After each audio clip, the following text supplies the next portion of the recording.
Good morning, ladies and gentlemen. Welcome to the Catalyst webinar series presented by the Education Committee for the Southern California PGA. The Catalyst webinar series is a bi-weekly educational platform for creating success and change in your club and career. This week, I'd like to welcome Andy Hilts, Master PGA Professional from GOLFTEC. He is the Director of Franchise Operations for GOLFTEC, based out of Denver. And Andy is the 2005 Colorado PGA Teacher of the Year. He's the 2008 and 2015 Colorado PGA Horton Smith Award winner, 2009-2013 Golf Digest Top Young Teachers in America, 2012 and 2014 GRAA Top 50 Growth of the Game Teachers, and his Master PGA Professional is in the discipline, of course, in teaching. Good morning, Andy. Welcome to the Catalyst webinar series. Thanks for having me. Great to be here. Great to be here. We'll just get rolling right away, I guess, right? Yes, sir. Absolutely. So any questions as we go along, guys, feel free to fire them. We'll answer them as we go. Always seems to make things a little bit better if we can answer the questions when they come up. So we'll dive in and just give you a bit of my take on, how we fix this trend, and seems to be, leveling out. I'm sure you guys, well, I hope this isn't a shock. I'm sure everybody has seen this now if you're in the golf business, but certainly scary times, over the last couple of decades. I got into the business, it was, mid-90s, and everything was looking great, and baby boomers were going to save the day for us and create this massive influx of more golfers, and quite frankly, obviously, that didn't really happen the way we wanted it to. It happened, but happened with this bubble, caused by, Tiger until he hit a 9-iron, and then caused by the, obviously, financial world as well as the housing market. So this bubble really caused us some challenges. Huge influx of people, but then we couldn't maintain those people. And my perception is that I think it's our job as golf professionals to help right this ship. And I don't think in this time frame of this golfer bubble that we really focused on the right things in helping grow the game and maintain people in the game. Our mission at GOLFTEC is really, quite simple, is to help people play better golf, and that is the whole key that I think we need to do as golf professionals to really right this trend and get people going the right direction. I'll share with you guys just a couple of data points here from excuse me, Pellucid is a company that analyzes golf like the National Golf Foundation that you see on the slide here. Pellucid had an estimate that if we could lower everyone's score who plays the game by just one stroke, one less putt, one less shot out of bounds, it would generate $1.7 billion to the golf industry, a 10% lift in the industry. And to me, that's really the key, is getting people to play better golf. If they play better golf, they play more golf. I think we've spent a lot of time as an industry trying to focus in on small little niches and little promotional periods to bring more people into the game, when I believe the reality is we should focus heavily on the core golfer, focus on the 80% out there and get them playing better. If they play better, we know they play more. National Golf Foundation had a nice study as well on just golfer play, and what they found was that the lower the score, the more the play. Obviously not shocking to us, but as people break certain numbers, they break 100, they break 90, they break 80, they start to play more and more golf, and it actually increases exponentially the lower the score goes. So again, the better we can get to play, the more golf they're going to play, which is a positive. And just some anecdotal information as well. Watched the guys from Congressional do a presentation, and they talked about one of the things that they did at Congressional, obviously a huge club in the Washington, D.C. area that everyone has seen, one of the largest clubhouses in the world, I think. But they instituted a policy a few years back to include golf instruction as part of a new member's initiation, if you will. So the new member would get free instruction for their first year of membership. What they found was a nice spike in participation. 20% was what they found, more play from new members than in previous years. So just obviously a bunch of data out there about why it's important for us to get people to play better golf, and there's really no one better at the facility than us as the PGA professional to do just that. And I feel like we've as this bubble happened and staffs got cut, we were the remaining person, and then we ended up being stuck in the shop and doing 2 or 3 people's jobs, and we didn't spend as much time on the lesson tee as we should have, and that really, I don't think, has helped us get through this as well. So that's my take on where we can help as PGA professionals the most. Like I mentioned at GOLFTEC, I think we've had a pretty good run so far over the last couple of decades doing just that, helping people play better golf. The more golf they play, the better off for all of us, and that really is the biggest key. One of the ones I don't know if you guys have had a chance to see Bob Baldessari come out and do his player development presentation, but he has some pretty good stats out there on how much more people spend when they play better golf. So the lesson takers at the club, I believe some of the stats that he had, spent 65% more in food and beverage, 50% more in the shop.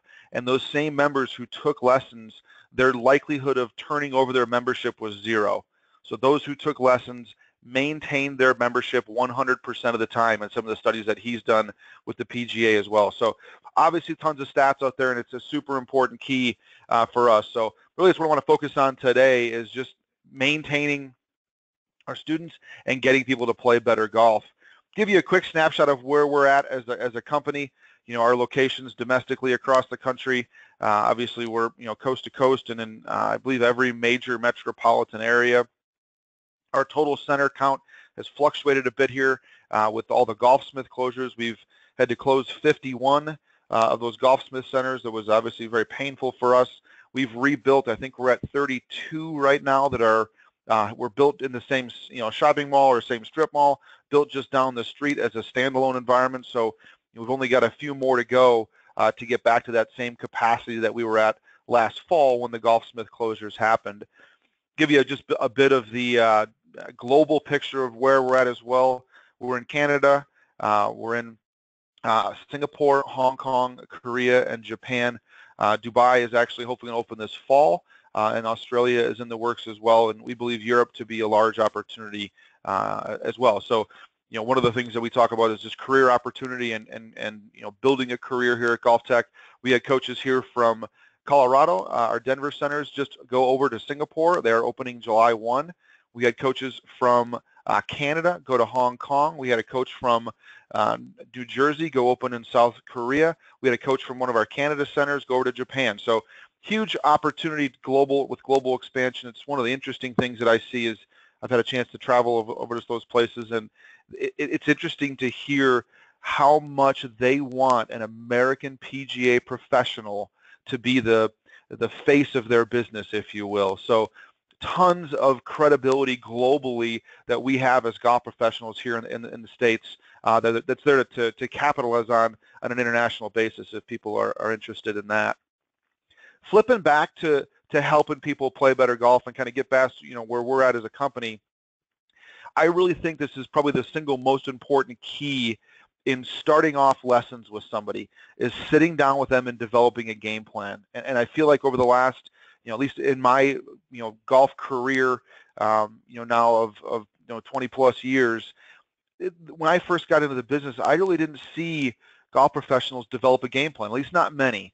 What I saw was a lot of one-off lessons, and maybe they sold 3 lessons as a package, maybe they sold 5 and you got the 6 for free, but I saw very few golf professionals sitting down with their students to begin a lesson program and really developing a game plan for all aspects of their game. And I love this quote. I've seen it from John Woodard. I've seen it from Abraham Lincoln as well, but failure to prepare is preparing to fail. And I feel like we haven't prepared our students for success.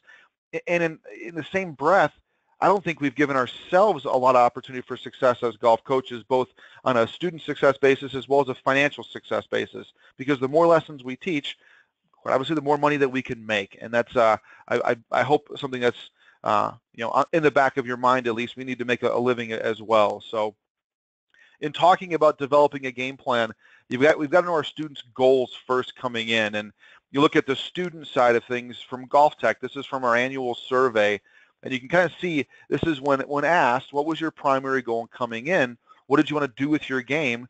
These are the responses that we get on a survey of to 15,000 people, I believe, somewhere in there have responded to the survey. So pretty statistically significant at this point in time.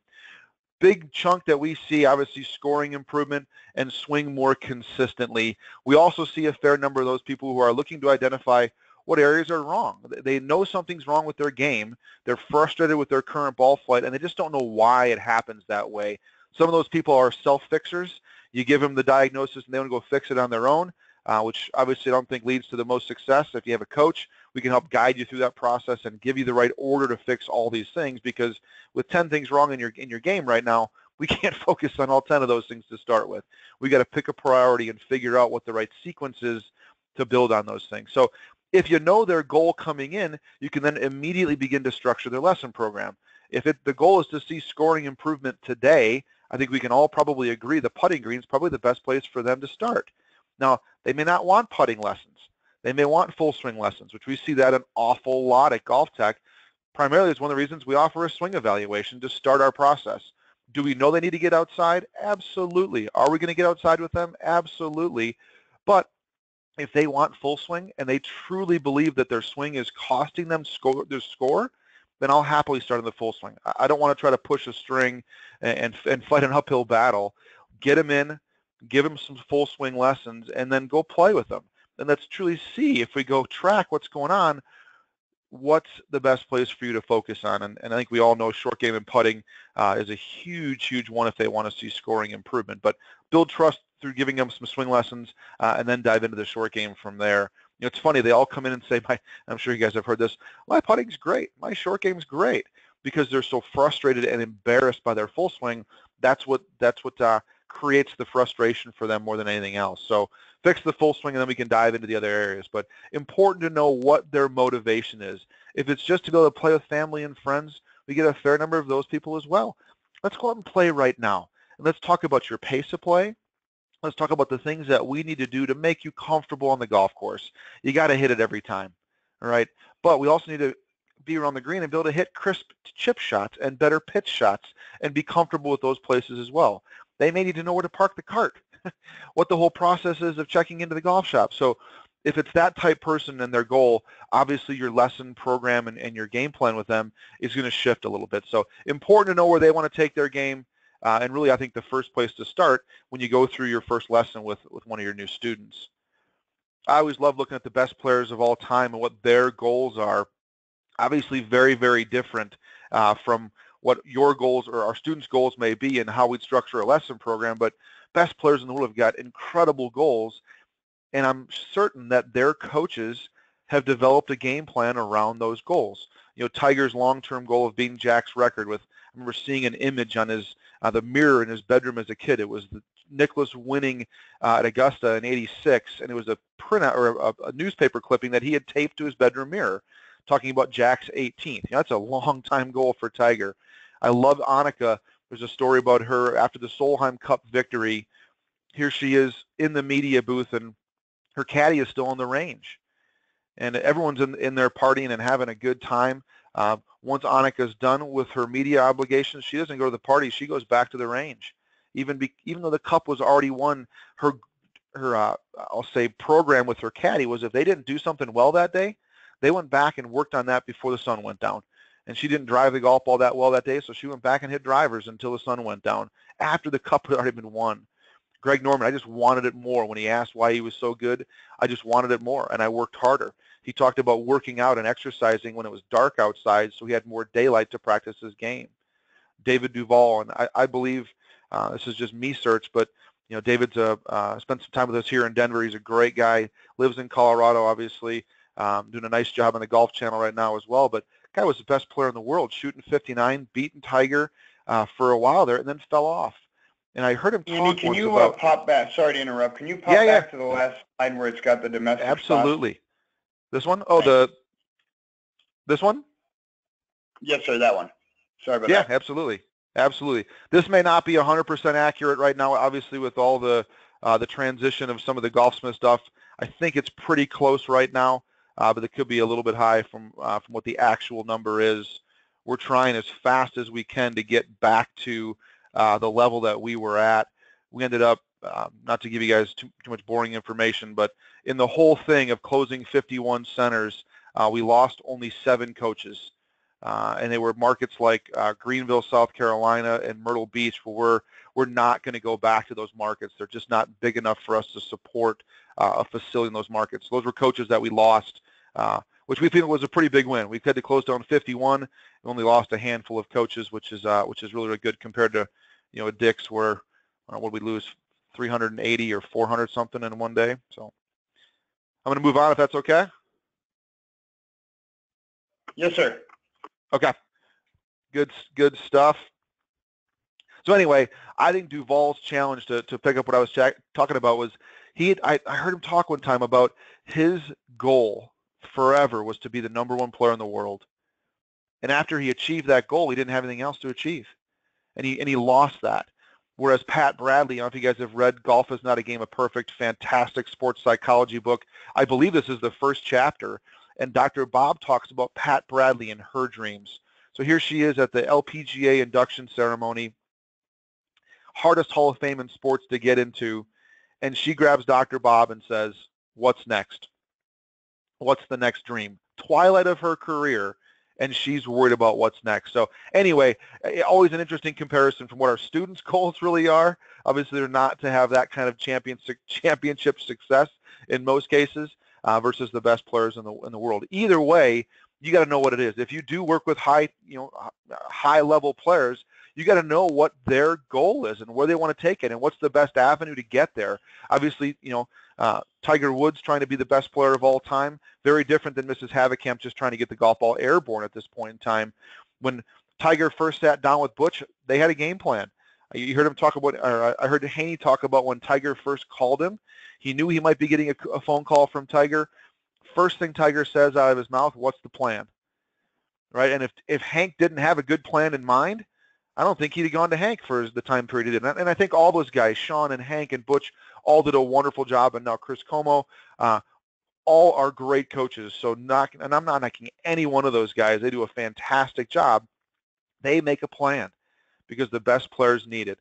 Like I said before, with our students, we do a swing evaluation. It's our first opportunity to touch them, look at their golf swing, talk about their frustrations and their goals, where do they want to take their game, and then build a game plan around that.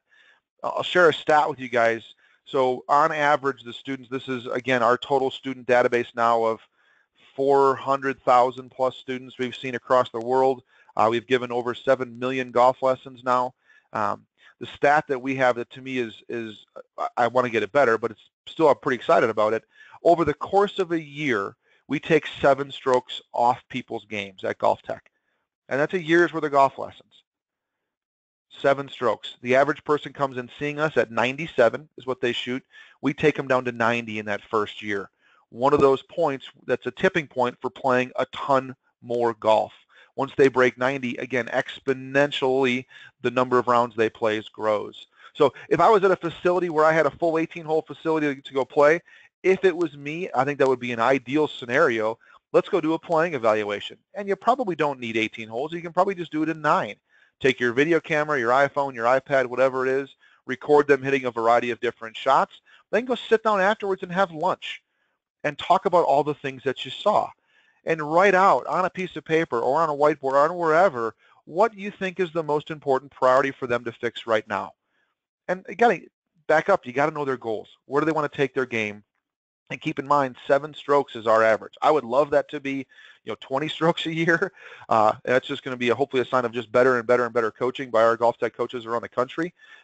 But 7 strokes is the number. So if somebody comes in and says they want to take 20 strokes off and they want to get into the low 80s from over 100, look, we likely have 2 to 3 years of work to do to get there. And I think it's better on the front end to tell people that and give them the honesty of that than to do what I think we've done as a collective organization in the past and say, yeah, let's get you a couple lessons. Because a couple lessons isn't going to take someone from not breaking 100 to being in the low 80s. Again, just my 2 cents. So if they come in and their short game is terrible, give them a short game assessment. Go do a red zone challenge with them, which is a great book from Rob Akins and Charlie King. Awesome, awesome book. If they have awful clubs and they want to get a fitting for their driver, look at the whole set and give them your perception on what you think is the most important club for them to fix in the bag. It could be it's their wedges. You got a pitching wedge and a 60, and your 60 isn't fit. let's fit that as well as your driver, because the wedge is going to give you, and by the way, let's get you a couple of clubs inside that gap that you have right now. So I guess my point is, don't just write a quick prescription and send them on their way. Here's your, drugs, or here's whatever you need to go fix your issue, and send them on their way. We need to be with them. We need to be, around them. We need to see them for more instruction. Give you a bit of an idea of what we do during our swing evaluation. This is a form that we use that has a variety of different swing flaws, certainly not all the swing flaws out there, but we try to structure it a bit so you look at speed and club face and club path and face contact and angle of attack. We try to structure this around the ball flight laws. You'll see here in the club face tab, we've got positions or swing flaws that we believe that can impact the club face position at impact, which is obviously going to impact the initial direction the ball flies. If they've got issues with that, let's go look at their golf swing and figure out what one of these pieces, or what pieces in this mix are your issues that are creating the club face issues, and then let's put a priority to when we're going to fix it. We've also got all the scoring areas down below. If putting is a challenge, well, what is it? Is it their distance control, directional control, green reading? These are high level. They don't get into the details of it's a distance control issue. Well, you got too much wrist action going on right now, or your length of stroke is way too far, short to long or long to short, or you decel, or whatever it may be. That's our job as the coach, to go figure those things out once we watch their golf swing. If their equipment's awful, we'll add a tech fit, maybe the whole bag needed at some point in time during our lesson program. But this really starts to make it tangible for people. We're trying to be careful on this and not make it too overwhelming for them as well. And that's my job as a coach, is to not pick out 75 things to work on and say, okay, let's go work on them. My job is then to pick out the right stuff and then give them an order to the things that we're going to fix. Give them a sequence. Hey, the first thing we're going to fix is your posture at setup. We've got to get that pretty good. The second thing we're going to fix is getting you to turn your body in the backswing. Then we're going to come back in and fix your grip and your wrist hinge and your backswing, get the face in a more square position. Again, that whole sequence depends on where their swing is at and what their goals are going to be as well. After we build this game plan for somebody, you can see kind of on the bottom here, this plan allocation. You can see just a fake one I threw together. Here's the things that we need to work on from a full swing perspective in red. If you go back, you can again see kind of the tie of, here's the full swing stuff, here's the scoring areas, and here's the club fitting areas with different colors. And you can kind of then see the plan allocation of how I roughly think we're going to spend our time. From there, once we've got our plan allocation, we've got our sequence built, it's then time to go look at goals in reality and talk to them about, look, here's all the stuff that I see. Just from a full swing and short game perspective that you've mentioned to me today that are challenges, I think it's going to take us roughly our 1240 plan to get you the best chance of fixing these issues and getting to your goal of breaking 90 the first time. So our game plan 1240 as an example, 12 months of video-based practice, 40 half-hour lesson credits, and it also includes a tech fitting in there as well. This is one of our higher price points. This might range across the country. If you go to Omaha, Nebraska, that might be $2,500. To a higher, that might even be $5,000 for some of our top instructors who've been teaching for more than a decade, with more than 20,000 lessons of experience. It might be higher on that price point, but you guys can get a rough and tough feel for what we're charging for golf lessons.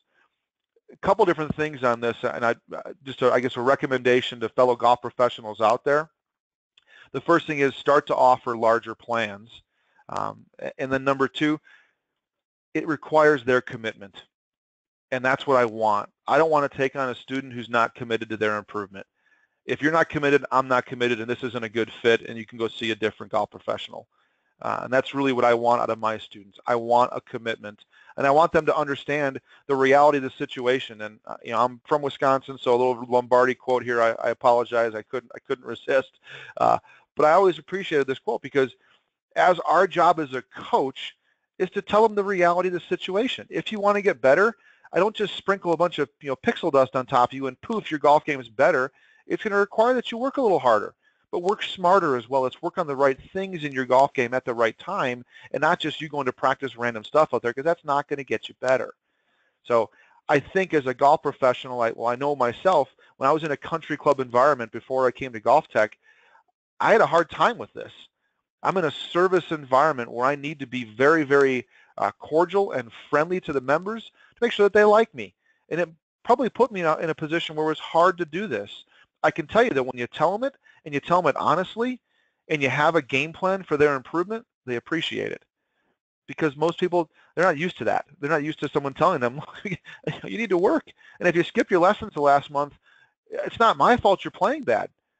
I need to see you if we're going to get you better. I need to see you practicing if we're going to get you better as well. And right now, I haven't seen you for lessons or practice. So how can you expect to be improving at the game right now? And that's, to me, a great position to be as a coach. So hit pause there for any questions and just talk a little bit more about selling the process next. Any questions, John, at all?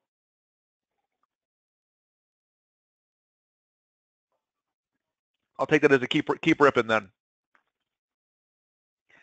So in building a game plan and looking to the long term and selling more larger lesson plans, I believe you got to sell the process a little bit. And this is something I'm sad to say I don't see anywhere in the golf education side of our business. I'm a master professional. I went to Mississippi State for PGM school.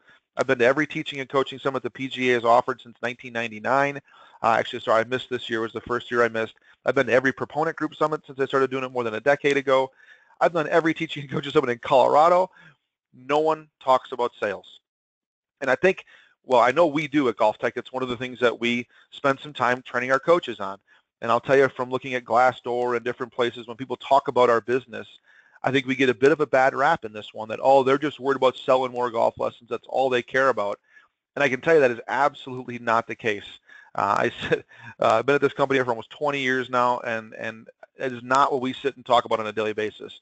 We want our coaches and our systems and our processes to help people play better golf. That is our core mission. It just so happens if they're going to play better golf, they need to take more golf lessons than they do currently. And to do that, we need to sell the process a little bit. And I think we get a bit of a bad rap on that one, but I'll take it. I don't care. I think we've had great success with our students, and I would happily have any single one of our students come and sit through the training that we give our coaches on how to sell golf instruction.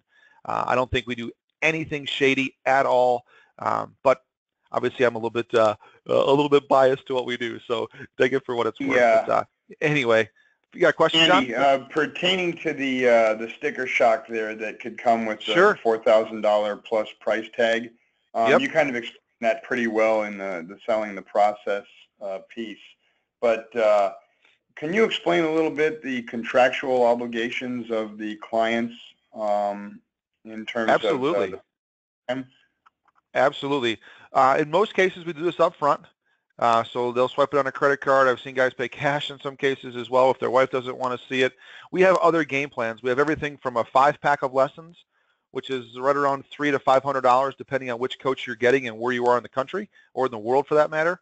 I mean, like Hong Kong, our prices there are ridiculous, I think. But Hong Kong and Singapore, same thing. To live there is more than San Francisco is, or more than LA. LA is not a cheap place to live by any means. So I think a lot of golf coaches, I know I saw those numbers and I'm like, you got to be kidding me. And I had a really hard time believing I was worth that. And the better you are as a coach, I don't think this is nearly enough. I mean, what's Ledbetter getting right now?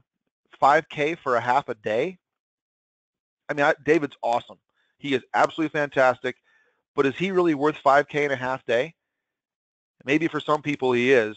I'll take, and again, this is not a knock on David whatsoever, but I'll take any coach that we have in our system for a year's worth of golf lessons, and I think we're going to do better than David is.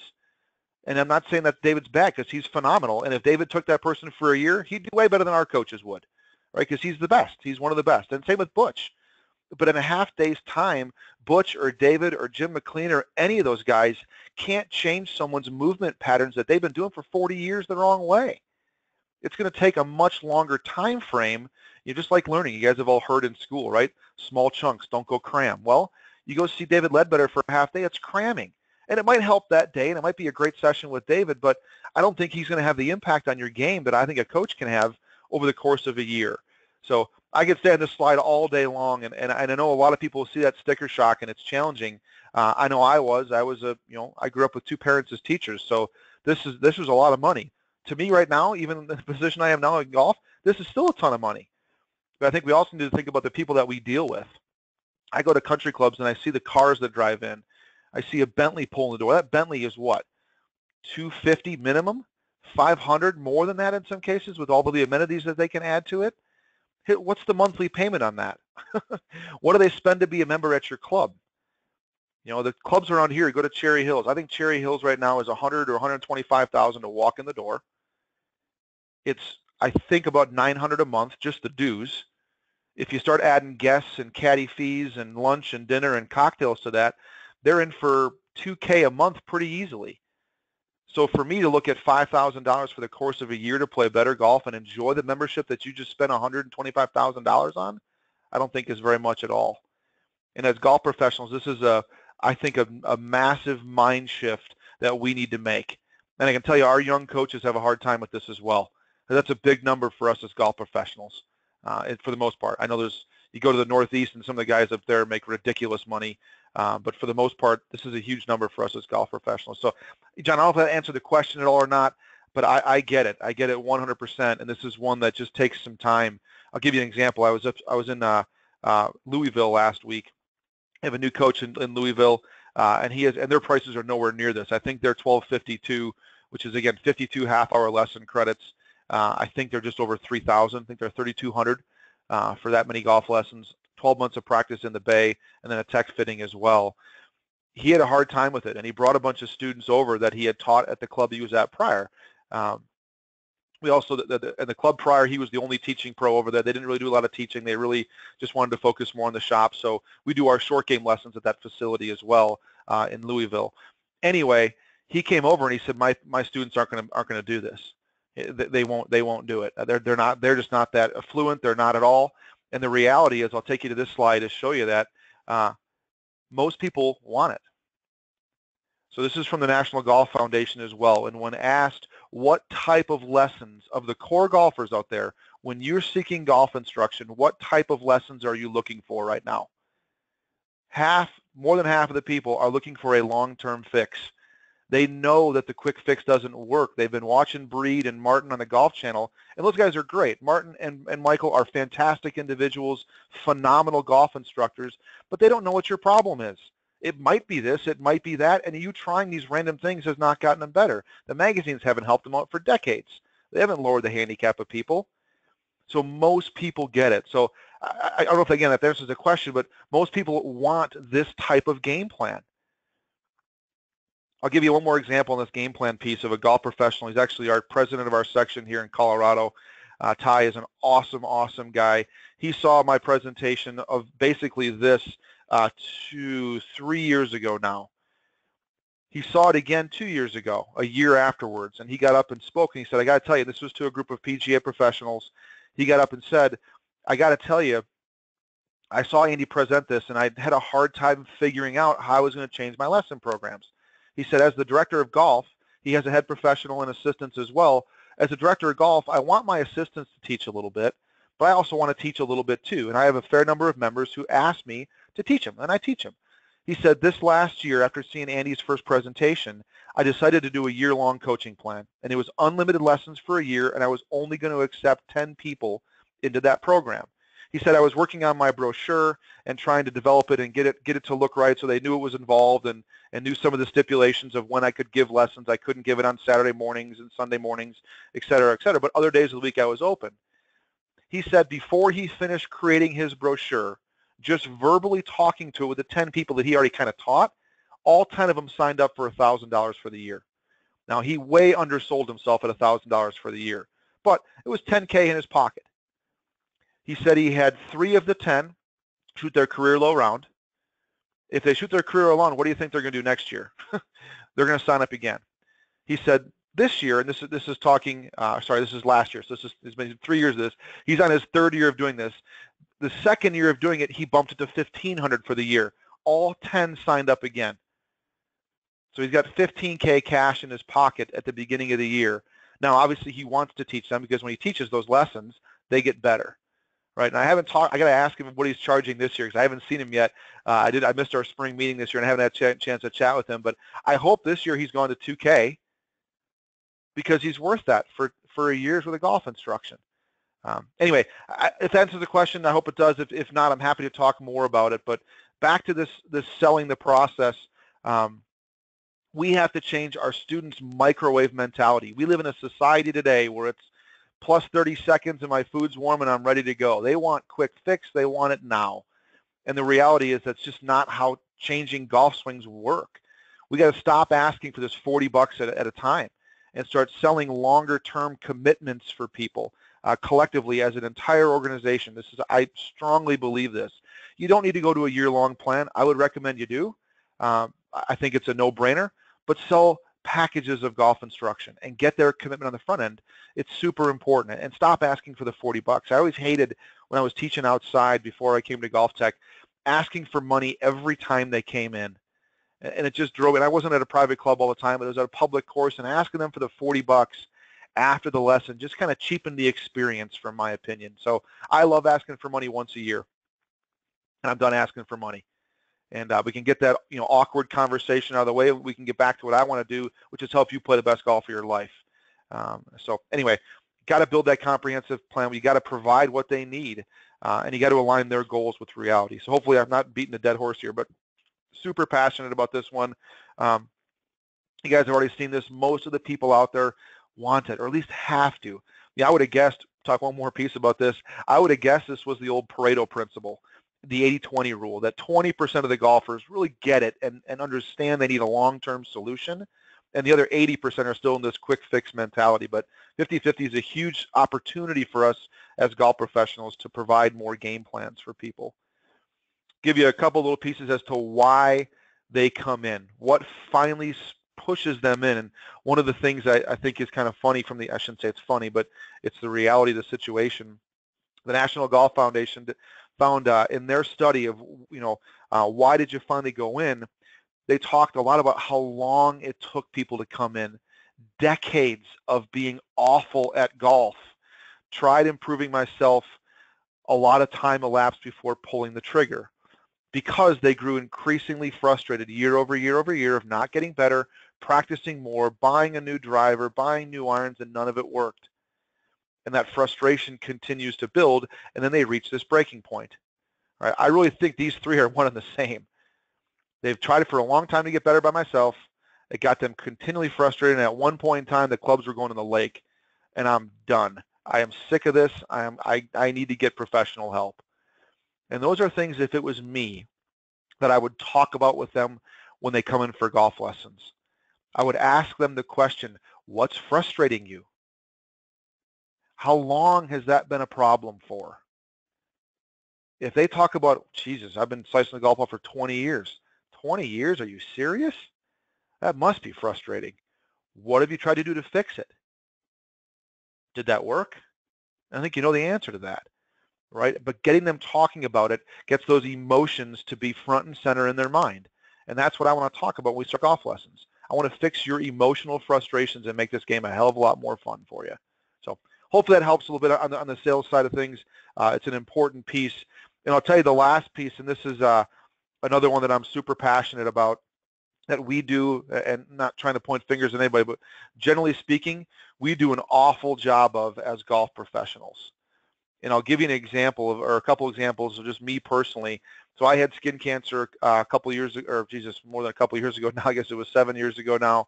Dermatologist says to me, how old are you again? Oh, you're too young for this. Andy, it's not a matter of if, it's a matter of when this happens again, was the next thing he said. After that, he said, we need to get on top of this, and we need to see you on a consistent basis. Ideally, I'd like to see you every 6 months, but we can do a year. So I went in, and what he told me, his last comment was, before you leave today, go see Marjorie and book your next appointments. So I went out there and I saw Marjorie, and I booked it every 6 months. I see him now every January and every July to make sure it doesn't happen again. I don't want more skin cancer. And if I do have it, I want to get it off me fast. So you think about that for a second. I know as a I hope as a doctor, he's looking out for my best interest. And he's providing a game plan of seeing him on a consistent basis to prevent my concerns or my issues in the future. Now, take his side of the equation for a second. Is he making more money on seeing me on a consistent basis? He absolutely is. And I'm okay with that. I'm okay being healthier because I trust that his diagnosis of my issue is going to be the right one. And that's the same thing as a golf professional. yes, we're going to make more money if I see you more frequently, but you're also going to play better golf. And that's the key in this whole thing, is booking the lessons out. Because the more I see you, the better they're going to get. So you look at this behind us. This is Stan Saul. Stan's a coach of ours in Michigan. Stan, on a yearly basis, will do just shy of 3,000 lessons a year. Our coaches in Tokyo did over 3,000 half-hour lessons this year. If you look at someone's schedule with vacation times, with days off, 2 days off a week, etc., we believe that, well, the number that you can do is over 4,000 half-hour lessons. We're not pushing anybody to do that. That's too many golf lessons, and it's going to create burnout. But there's a point in time where busy for Stan equals better. And when his book is this full and someone can't get into his book, what do you do to your rates? Supply and demand, right? I'm going to raise my rates. He also brings on another coach then in his team. And that younger coach might charge a little less than he is right now, but Stan is the busiest in the center. He's worth it.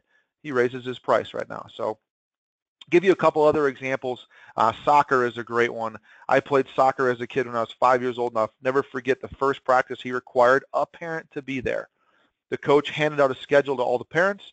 He said, parents, on the front side is the game schedule. On the back side is the practice schedule. If Andy is going to play in these games, he needs to be here for the practices, and that's our rule. I was 5 years, 6 years old, right? Should be the same rule for golf. If you're going to play better golf, I need to see you for the practice sessions. Period. That's how this is going to happen. And he was very good at setting the upfront contract then of we need to be there for practice. He went around then to the parents and said, Mr. and Mrs. Warden, you live next to the Hiltses, right? Do you think that you can get to your sons, Chris and Andy, to every one of these practices? And my parents looked at the wardens. They said, yep, we'll figure it out. And they did. And there were times my parents couldn't drive, but Chris's parents could. So my point is, again, other sports control this schedule, and we don't. I'll see you when you're ready for your next lesson, versus telling them the people that see the most improvement are the ones that book a consistent day and time for their lessons and practice. I need to see you on a consistent basis if we're going to achieve the goal of breaking 90 or breaking 80 or breaking 100, whatever it may be. And then go book your lessons in your schedule book, whether it's an automated one like we use or whether it's the one that the PGA sends out every year, the old ping book. Book that thing up, fill it, and how good is it when you can tell somebody, look, I don't have a lesson opening for the next 2 weeks. They're happy because they're taking lessons from the best coach they can because you're that busy. And then you have an opportunity to obviously raise your rates. So I'll give you just a bit about the career opportunity here at GOLFTEC. Obviously, there's the international expansion that we talked about earlier today. Give you just some rough and tough comp numbers. For entry-level coach, anywhere from 35 to 60, depending on level of experience. Center manager, same thing, and then city manager, who'd be more of a regional type person for us, where they're overseeing multiple centers. I think LA is broken into a couple different regions, if you will. So there's a couple different city managers in Los Angeles, for example. Then talk benefits. I tell you what sold me on GOLFTEC years ago. I was at the end of my interview, and Mike Clinton, our co-founder, said, Andy, I want to give you a normal life. And what he meant by that was 2 days off a week, including a weekend day. And I had just finished my internship at the U.S. Open at Olympic Club in 1998, and we had worked. I didn't have a day off for 45 days. I think I made $4.75 an hour. I actually made decent money because we had so much overtime. We had, in a 6-week stretch, we went 70, 80, 80, 90, 115 hours the week of the Open, and then like another week of 80 and 70 hours after the week of the Open, again, without a day off. And I loved every minute of it. It was fantastic. But I knew then if I wanted to be at my kid's soccer game, if I wanted to be at my boys' baseball game, if I wanted to go do those things, I was going to need a more normal life to do that. I couldn't go and do those things as a golf professional working 100 hours a week. So that was one of the things for me that sold me on coming to GOLFTEC, was that just the time off piece, which is absolutely fantastic. And then vacation time. Was on vacation last fall for 3 weeks. Went to Europe, and paid the whole time. So it's a wonderful thing to have that vacation time and be able to do. So our average first-year compensation for a new GOLFTEC coach, this is again across the country, not just in one particular region. Then kind of the training process. So we really believe strongly in training our coaches. Essentially, it boils down to about a month of time. We do 10 days of total time on what we call a training center. It's 5 and 5. So the first 5 days as a coach, you build out training center, you spend 5 days in your center, or I should say do training center, which is our online learning program. Then you come to 5 days of GTU in Denver, go back to your center for a month, do more online training, do more practical on-the-job experience, and then come back again for another 5 days in Denver to keep developing those coaching skills. We invest a lot in our coaches to make sure that they are the best that they can possibly be. And John, that is all I've got for the day. I hope there was some good nuggets everybody took out of that one. Happy to answer any questions at all, either right now or via email later on or via phone call as well. Thank you very much, Andy, for a fantastic presentation. I mean, your passion and your wealth of knowledge for the process is pretty remarkable. And thank you very much for being on today. I do have a question. If we could pop back to the reasons why people take lessons. I don't know, maybe my math wasn't adding up. It looked like the percentages were more than 100. Yeah, so this was a multiple checkbox. So I think there were another 10 or so options as far as answers underneath this. These were just the most commonly checked boxes. So they could check whatever number of boxes they wanted, so that we wouldn't get to 100% there. That make sense? Yes, absolutely. Also, you talked a little bit about short game, and you referenced the Red Zone Challenge. Can you talk a little bit about the challenges GOLFTEC has in terms of working with students on the short game when that's such a huge piece of scoring improvement? How do you handle that as an organization with being indoors? Great question. So I'll say multiple prong answer there. I'll start with just the process that we would take a student through. We believe, much like our full swing stuff, that it's better to get indoors first and work on the mechanics and get the mechanics right. I don't want to go out to a range or a short game area outside and try to stop someone's flip, right? I want to fix the flip inside, teach them to use the bounce appropriately, teach them to control the lean of the shaft appropriately, chip, pitch, putt, all into the net with foresight. So we have foresight as a device, so you can go measure their yardages with a wedge and work on technique that way. Most of our centers have a putting green as well in front, and we have a mobile device on an iPad that will go video the putting stroke indoors as well. And same thing, let's get rid of all the hands. Let's get the shaft lean forward appropriately at address and at impact. I don't want to go outside and spend time on a putting green trying to fix their completely handsy stroke with no shoulders at all, for example. Once we feel like we're in a pretty good place there, what we do is we try to develop a relationship with a local facility. And we've got anything, I'll tell you, John, from across the country, we've got about 97, 98% of our facilities have a relationship someplace close by. In some cases, it's a half-hour drive, which isn't ideal, but it is what it is, and our students aren't afraid to make that drive. Those relationships are anything from, we've got a military course, I believe, in North Carolina that we go to. In Houston, we go to a private country club, and their ask there at the private country club is they want 2 minutes with each of the students that comes in. So none of the pros at that country club want to teach, which is obviously a good fit for us. I don't want to go to a place where there's a lot of teaching, where I don't want to try to be stealing someone's business per se at their facility. So that one in Houston is a great situation. We've brought, I think the tally right now is between 45 and 50 members to that facility. Again, with the 2 minutes that the membership director gets with everybody who comes in the door from GOLFTEC. So great win for them, great win for us. We've got some facilities that are outdoors. So Bunker Hills in Minneapolis is at a state park. We have our range, or a 2-bay facility on their range. It's actually the PGA's of Minnesota's headquarters is there as well. So great relationship for us there, where we're on property. The pros there also teach. They do most of the clinics. We handle most of the private instruction. We've got a lot of public facilities across the country as well, where we bring our guests there to do playing lessons. So they're happy to get the playing lesson revenue, as well as obviously the food and bev revenue out of it. And in some cases, we pay for it. Here in Denver, we've got a facility across the street where we're teaching out there. I believe we pay $1,000 twice a year. and our 20 coaches here in Denver can go teach at the facility across the street. So we've got a bunch of different areas or type of facilities that we utilize. Graciously, thank you guys for the other PGA members out there who are gracious enough to allow us to come out and use their facility and bring our students out, hopefully with the goal being of growing the game, right? Like I mentioned when we first started, if people play better, they play more. One of the things the National Golf Foundation talks about too is people stay to a pretty tight-knit group of courses that they play. So when they haven't experienced one place, that's where they generally return to.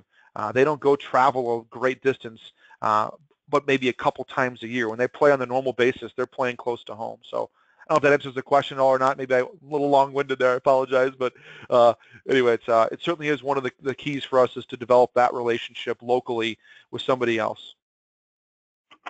No, not long-winded at all, Andy. Again, it just illustrates your passion and the wealth of knowledge that you have on the subject.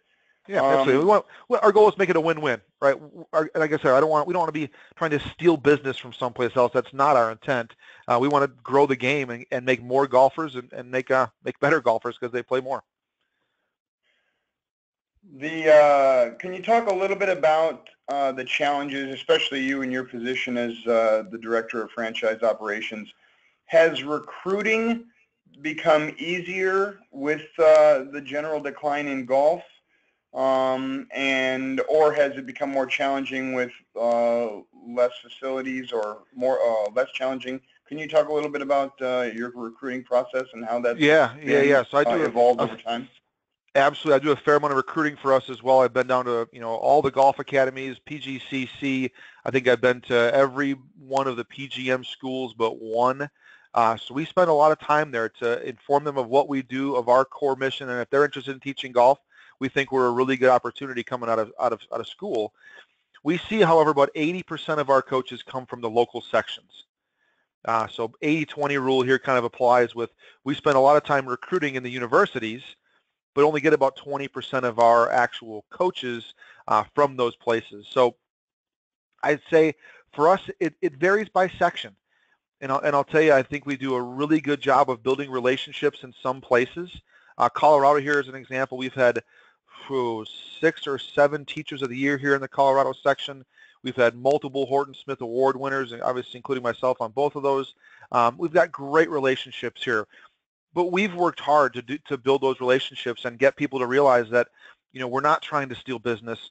We're not trying to destroy the game. I've heard you actually said GOLFTEC is destroying golf instruction, and I'm like, Jesus, that is not what we're trying to do at all.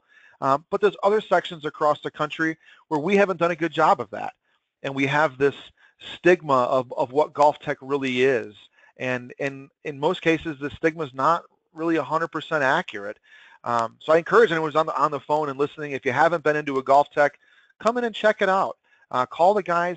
Go spend some time. Come see what we do, and there's no secrets. I shared a lot of our, if we have secrets today of booking lessons out and selling bigger lesson plans, that's what we do. That's our core business, and that's what's made us very successful. So we're an open book and want to build those relationships as much as we possibly can.